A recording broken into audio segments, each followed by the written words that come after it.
La evaluación auténtica de los aprendizajes es un proceso que viene generándose desde los años 80 y que se muestra como una alternativa a la evaluación tradicional.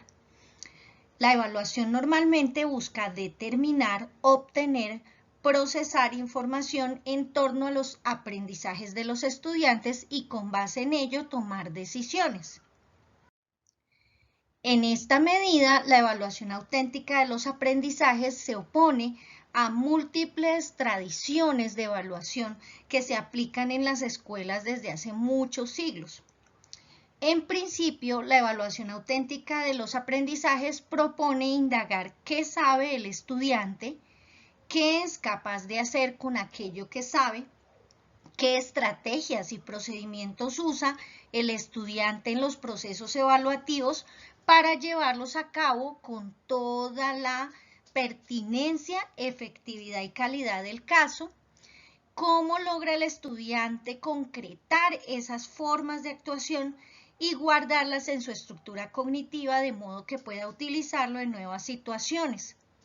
La evaluación auténtica de los aprendizajes, además, presenta un espectro amplio de desempeños, no desempeños limitados a situaciones particulares que espera el maestro del estudiante o a acciones o comportamientos específicos o de alcance de algunos contenidos de carácter conceptual o procedimental que espera de manera específica el estudiante, sino que se abre a un amplio espectro de desempeños que puede realizar el estudiante partiendo de aquello que sabe y de lo que sabe hacer con lo que sabe.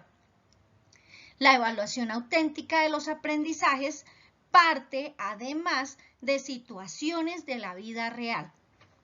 Esto, sin lugar a dudas, incide en la manera como se desarrolla el trabajo y muestra además que tanto las situaciones de enseñanza, de aprendizaje y de evaluación deben relacionarse con el mundo de la vida, de manera que se pueda comprobar a través de las evidencias del aprendizaje cuáles son esas capacidades, esas habilidades, destrezas, contenidos conceptuales, procedimentales y actitudinales que el estudiante sabe utilizar realmente en la cotidianidad.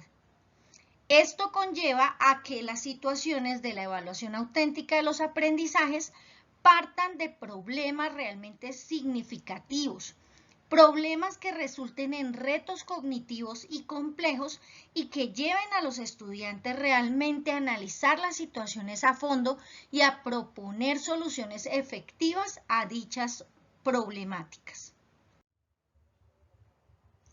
Bueno, de acuerdo con el señor Pedro Ahumada, las bases teóricas que sustentan este movimiento evaluativo alternativo, según Condemarín y Medina también en el año 2000, tienen sus raíces en las concepciones de aprendizaje significativo de Osbel, que vienen de los años 70, de la perspectiva cognoscitiva de Novak, más o menos un trabajo que realizó hacia la década de los 80, y de la práctica reflexiva de Chon de 1990.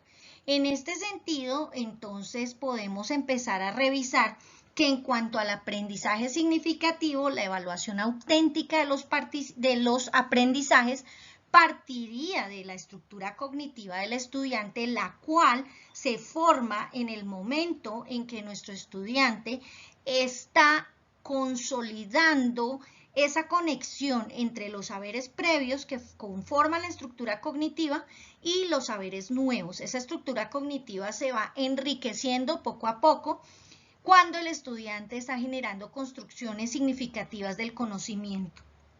Los ejes fundamentales que van a permitir desarrollar ese aprendizaje significativo son la actividad constructiva y la interacción con otros.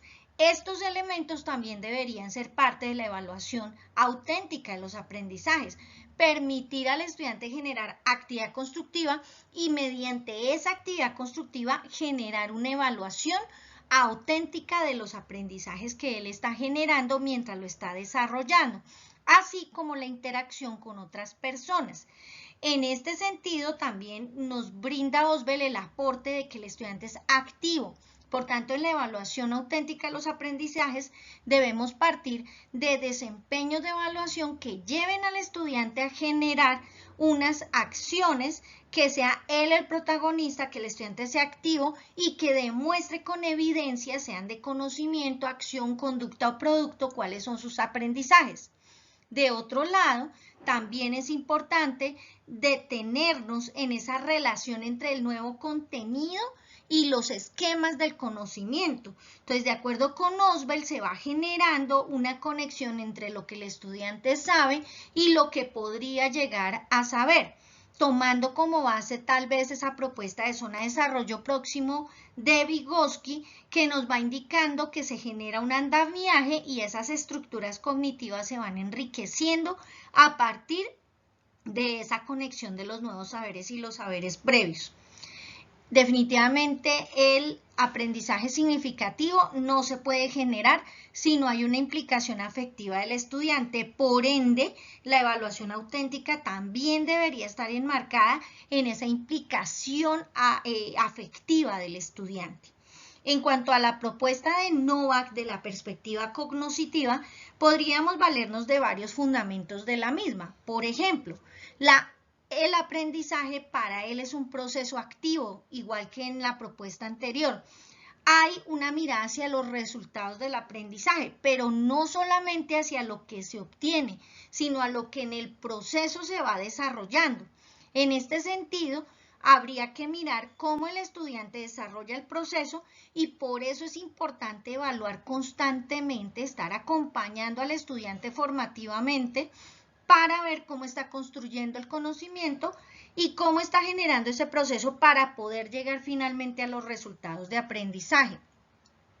El conocimiento en la perspectiva cognoscitiva está organizado en estructuras mentales, en andamiajes y en procedimientos. Entonces, cómo el estudiante va desarrollando procedimientos, va autoevaluándose, va ajustándolos para seguir construyendo el conocimiento. Aquí el maestro es un mediador entre esos saberes nuevos, saberes previos con los nuevos saberes, y empieza a generar también un acompañamiento de guía y de orientación para que el estudiante pueda realizar esa construcción y ese andamiaje de manera adecuada. El estudiante definitivamente, como lo vemos, es un organismo activo que está en continuo proceso de construcción y de aprendizaje. En cuanto a la propuesta de la práctica reflexiva de Chon, podemos tomar algunos elementos muy importantes que se relacionan con la evaluación auténtica, los cuales son el aprendizaje reflexivo, y esto nos va a permitir pensar en que yo reflexiono acerca de lo que voy aprendiendo. Esto es el proceso de algo que estoy haciendo, estoy aprendiendo haciendo, pero no es solamente hacer e ir realizándolo sin analizar, sin reflexionar, porque entonces el aprendizaje va a quedar corto. El estudiante, como organismo activo que es, tiene que ir reflexionando en torno a lo que está haciendo y cómo lo está aprendiendo. Esto nos va a llevar definitivamente a una educación de carácter experimental y a una praxis, es decir, a una reflexión en torno a la práctica que definitivamente puede conducir a una total epistemología de la práctica que permita al estudiante ver qué aprendió, cómo lo aprendió, para qué le sirve y cómo lo puede utilizar en situaciones nuevas. Es decir, nos va a llevar a procesos más allá de lo cognitivo y nos va a permitir que el estudiante llegue a reflexiones de carácter metacognitivo. La evaluación auténtica de los aprendizajes definitivamente estimula, en primer lugar, la autoevaluación y la coevaluación, el carácter participativo de los estudiantes. El docente es un mediador entre los aprendizajes nuevos y los aprendizajes previos que trae el estudiante. Se generan interacciones sociales continuas de auto y heteroevaluación. Hay evidencias múltiples de rango completo de aprendizajes de los estudiantes, es decir, se obtiene información real no solo de lo que yo como maestra espero, sino de lo que el estudiante fuera del rango de lo que yo espero puede llegar a generar. Por tanto, el espectro del rango es muy amplio y va a permitir observar realmente cuál, de manera completa e integral, cuál es el aprendizaje real del estudiante y puede variar de estudiante a estudiante. Asimismo, se realizan representaciones reales de las situaciones de aprendizaje que se están generando y de las soluciones que el estudiante le ha dado, partiendo de la cotidianidad. La evaluación auténtica también permite el empleo de recursos múltiples que van a desarrollar una serie de habilidades y destrezas en el estudiante y van a permitir que el estudiante pueda indagar acerca de los conocimientos nuevos y su relación con los conocimientos previos y lo pueda demostrar en la aplicación de diferentes situaciones de la vida para, empleando esos recursos, demostrar que sí sabe y que se ha construido una serie de estructuras cognitivas basadas en esos contenidos conceptuales, procedimentales y actitudinales. En la evaluación auténtica del aprendizaje es fundamental que durante todo el proceso de aprendizaje exista evaluación, o sea, van de la mano. Y van de la mano también entre las posibilidades que tiene el estudiante de evaluarse, aprender y de evaluar a los otros y de aprender con ellos. Entonces hay una interacción entre el aprendizaje y la evaluación y estos dos procesos se generan con el estudiante, pero también con la interacción con sus compañeros. Es importante entender que la evaluación del aprendizaje permite, entre otras cosas, primero evaluar la afectividad del estudiante, puesto que en otras situaciones no se había tenido en cuenta este elemento.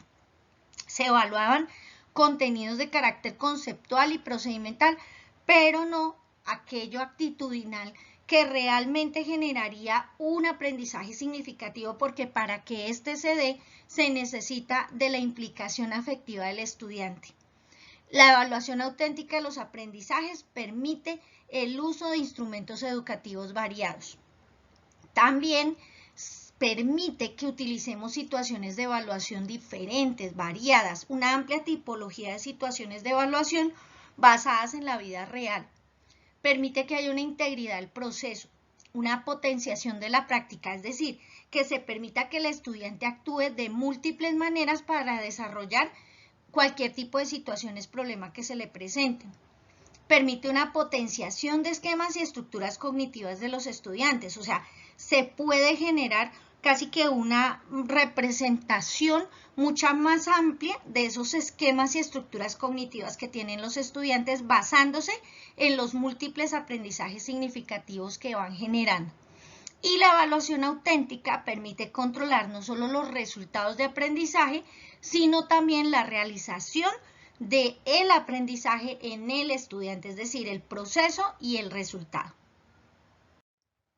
Tengamos en cuenta que, de acuerdo con Pedro Ahumada, existen diferentes principios de la evaluación en términos de evaluación auténtica. Primero, tiene que haber una continuidad y permanencia de la evaluación. ¿Esto qué quiere decir? Que normalmente en la evaluación auténtica se debe desarrollar evaluación durante todo el proceso. En acciones de enseñanza, aprendizaje, tiene que existir procesos de evaluación. No debe parar ese proceso, jamás.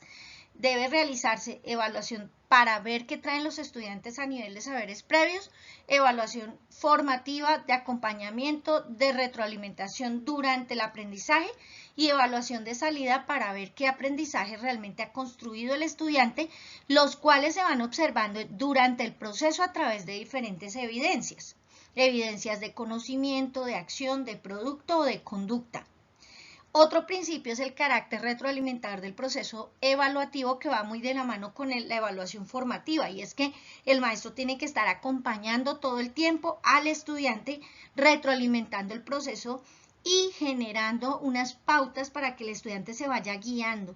Además, el maestro es mediador entre los saberes previos y los nuevos, pero también da unas pautas para que el estudiante vaya caminando de manera correcta en la construcción de sus conocimientos. Los roles de evaluación en el proceso de aprendizaje son súper importantes.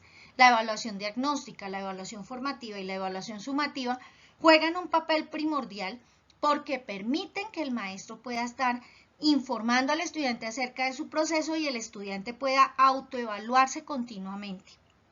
Otro principio es que existen nuevos procedimientos de evaluación, no solamente las pruebas escritas de carácter cerrado, sino también procedimientos diferentes de evaluación como sociodramas, exposiciones, sustentaciones, estudios de caso, proyectos, propuestas, retos, misiones, entre otros.